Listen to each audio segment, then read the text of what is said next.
God below is the woman's God, and the God above is the man's God.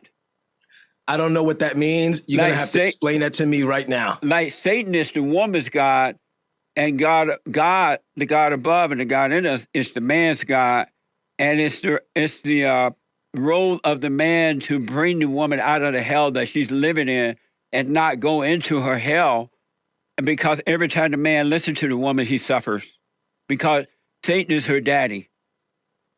Okay, so that sounds like false doctrine. So I would say 100% no. That sounds like some esoteric Masonic type of Babylonian. I don't know what that sounds like, but it sounds like something along those lines. So I would say that's false doctrine. Oh, okay. For what it is. Okay, so in the beginning, is it true that Adam and his father was one, and then one day the father decided, you know what, I'm tired of creating human being with my hand from the dust, so I'm gonna make a woman from Adam so that she can have some babies, and when I'm sorry, I gotta laugh. This sounds like theological parody, man. Like where are you getting? That's the goofiest thing I've ever heard. But it's funny and it's hilarious and it just makes great content. I don't even know how to answer that. But I haven't finished yet. But isn't it true that God and Adam had a tight relationship, and then he made the woman, and the woman had a tight relationship with her husband, Adam. Okay. And then one day she went shopping in the garden to get some greens and candy yams and okras.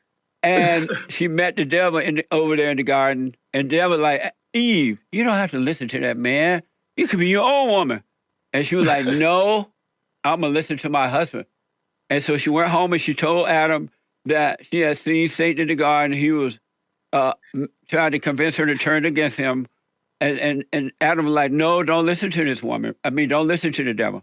She said, all right. So she went back shopping again.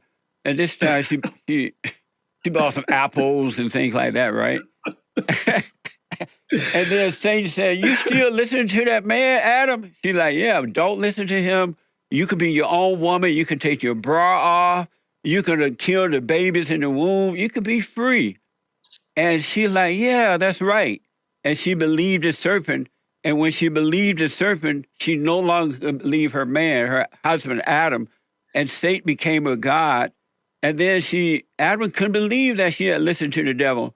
But now she wouldn't obey her husband because Satan was her God now. And then one day she made an apple pie and put a lot of mama love in it.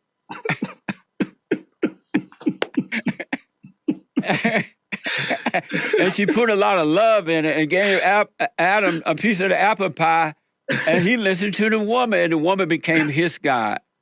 And that's why God threw him out of the garden, because Adam had listened to the woman who had listened to the devil. Did that happen? That has to be the most jacked up parable that I've ever heard concerning. That has to be like the ghetto version of the story of Genesis.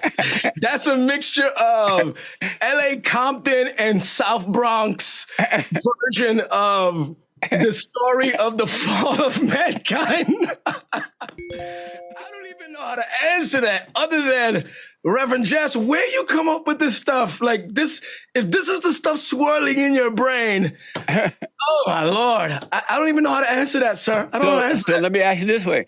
Did the woman listen to the devil? I'd say yes. And when she listened to the devil, did he become her God?